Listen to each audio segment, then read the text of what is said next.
Natasha, and thank you so much for joining me today. Well, we have a beautiful technique today. This one produces stunning results, and the best part is that, again, you can be as messy as you want to be with the first step because your ink blending does not matter.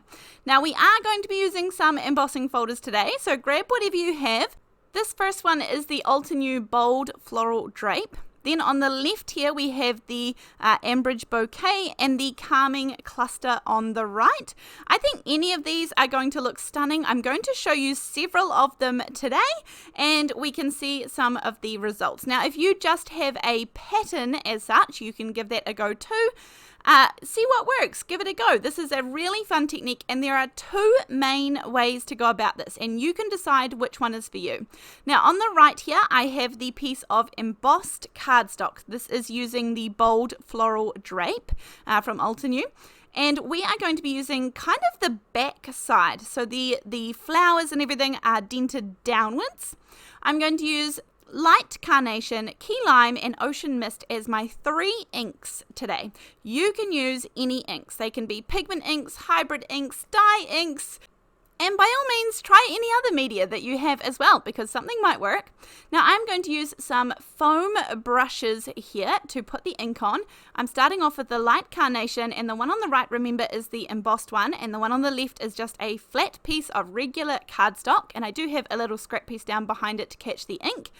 And I am just putting the ink in. There is definitely nothing careful about these. On the right hand one, I have gone for the flowers, whereas on the left hand one, I truly am just putting down color.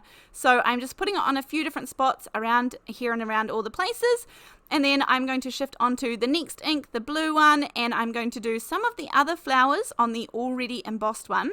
And then on the other one, I'm going to add the blue, but not over top of the pink. I even don't really necessarily want them to blend because this is one of the fabulous parts about this technique is that you do not have to have them blending. For example, the green and the pink are not two colors that you should blend together. They are going to make mud.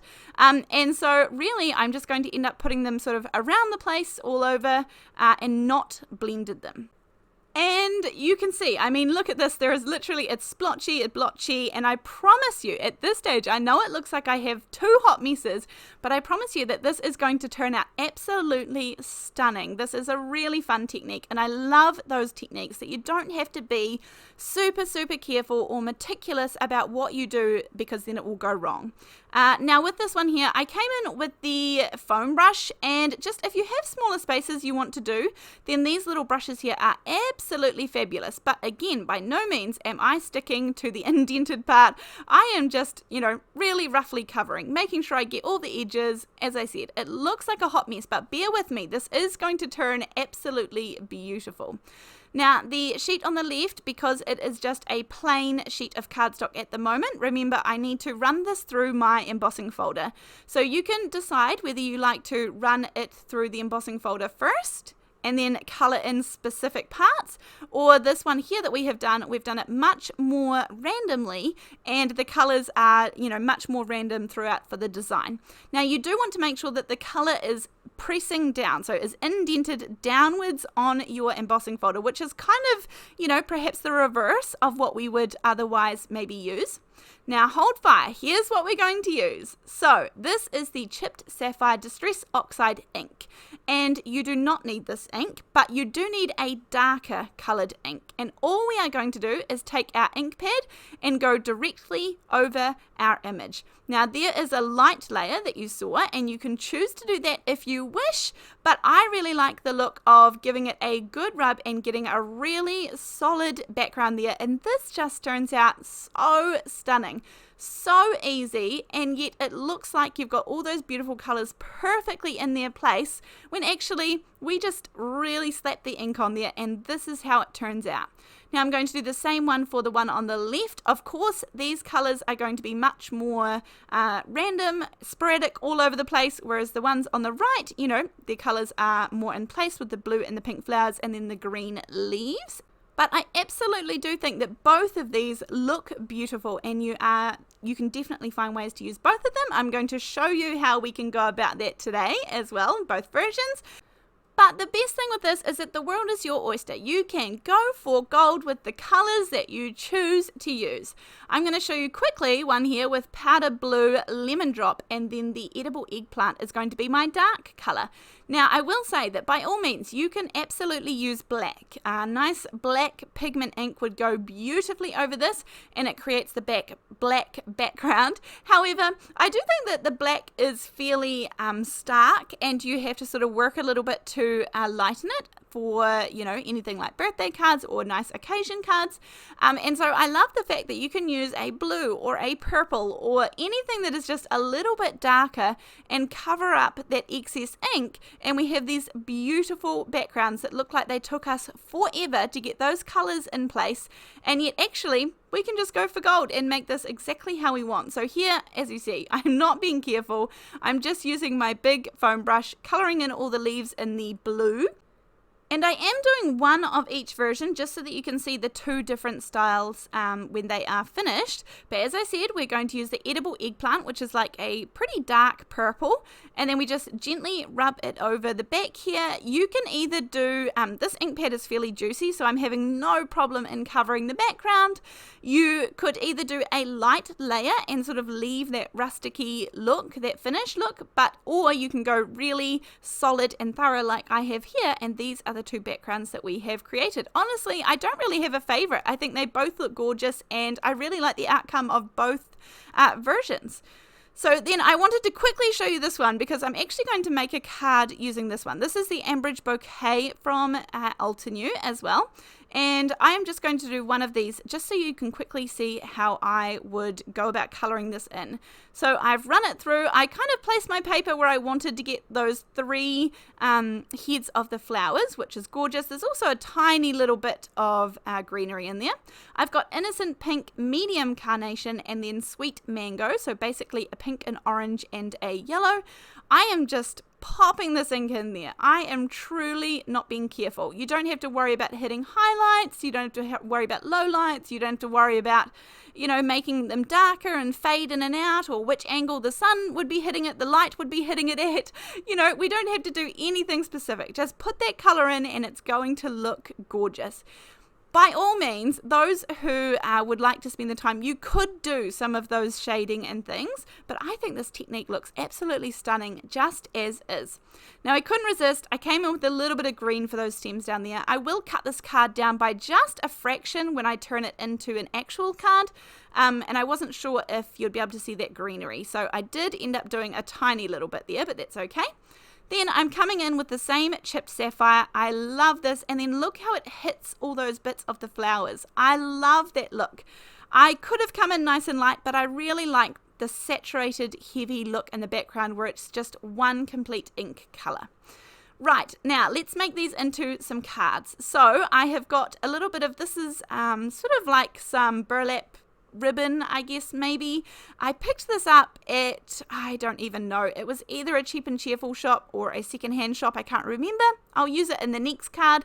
I decided for this one I would use some gold thread, just because I thought it would be set off nicely by the blues, and I like to add an element of sparkle in the card as well. Something just a little bit, you know, a little bit jazzy. Now I'm adding 2 pieces of double-sided tape. This is what is going to catch my gold thread as it goes around and around the card. And then I just put another piece on and then bend it back so I know there's no chance of it coming out. I wrap it round and round. Be careful not to wrap it too tight. We don't want to bend the card and then it's going to, you know, not go down flat on our card base. But I have a decent amount there. Then I put another piece over top. This secures everything and just means there is no chance of this unraveling on the recipient, because that would be not ideal at all. I add some glue, in this case it's the Art Glitter Glue, and put it down on a 4 1/4 by 5 1/2 inch card base. Here are my printable sentiments. These are free and you can download them from my website and print these out, and then all you need to do is either you can fussy cut them, or lots of them you can use your trimmer to do these squares and the rectangles, and then even with the banners you can do the trimmer and then just use your little scissors to cut out the wee banner edges, and then with the circles you can either fussy cut them and just hand cut around and you kind of glide around the outside, Or they fit regular size, all the different sizes of circle dies. If you have a stacking set, I'm sure you'll find one that works really well. And so you are able to use these as gorgeous sentiments ready to go. So you can download those from my website. It is absolutely free. You do not have to be a paid member. It is for everybody. And I have just printed them out onto my 110-pound cardstock just on my home printer, and then cut them all out, and I have them ready to go. This one says thinking of you, and I really like the simplicity of this, but I love the colors of those flowers. Right, this one here, I decided to do something just a little bit different, but keeping it really fun. And I'm going to trim this down just a little bit so it fits on my card base. Then I'm going to cut a relatively random angle. At this point, I wasn't super sure of where I was heading with this, but that's okay. I thought I liked that side and I would use it, but actually I changed my mind and decided to go for the ever so slightly bigger portion and use this part here. Now, because we cut this down beforehand, it's going to fit nicely and leave a little border around the outside. Now, that burlap twine that I had mentioned before, I'm going to run a little piece of this down the card. So I'm just adding a piece of double-sided tape so that I can adhere the burlap down there. It's a really easy way to catch it, and that way I know it's nice and secure. I'll end up adding some glue behind this when I glue this down to my card base, but this just keeps it in place. I can trim those edges so they are flush with the look of the card front as well. Then add plenty of double-sided tape to adhere this onto the card base, and make sure you've got the card base the right way, of course, and then pop this down. And then just for fun, I am going to use one of my sentiments. However, you could use, there's so many in here, the circles all fit nicely, and there are several different sentiments on the circles and all the shapes so that you can choose. But I think any of these would have worked really nicely. But I'm going to use a circle, and I'm also going to take another piece of that burlap ribbon, and I'm actually going to zigzag it behind the little feature sentiment here. So I would take a piece of the ribbon. I just think it needed a little bit more, and this is a really easy technique. This is one I used to do way back when I started card making, and all you do, I'll show you the back after I'm done so that you can see what it looks like from the back, but you really just sort of zigzag it down behind your sentiment, and I have the double-sided tape on the back there. That's what's catching it and holding it in place for me. Now, this happened to work out perfect for the length of the ribbon, but honestly, you can cut it afterwards, of course, to make sure that all of the edges are nice and even. But you can see the back there, it's like a, like an S shape sort of thing. And then I will add a bit more glue and pop this down so that it is not going to go anywhere at all. You can adjust this, you sort of fiddle with it and make sure everything is headed in the right direction. As I said, add the glue for extra security to know that it's not going anywhere, and because there is now a little bit of bulk behind that sentiment with the ribbon, but pop that in the center and there is another card all finished. So I hope that you have enjoyed this video today. I hope that you have found this useful. You can create the most beautiful colored cardstock backgrounds with different colors in your focal points. It is absolutely an easy and stunning technique, and I hope that you give it a go. Of course, I will leave a link down to my website down below where you can get that free downloadable PDF with all of those sentiments that you can use on your cards. I will have links down below, of course, and other than that, thank you so much for joining me, and I will see you in my next video. Thanks, bye!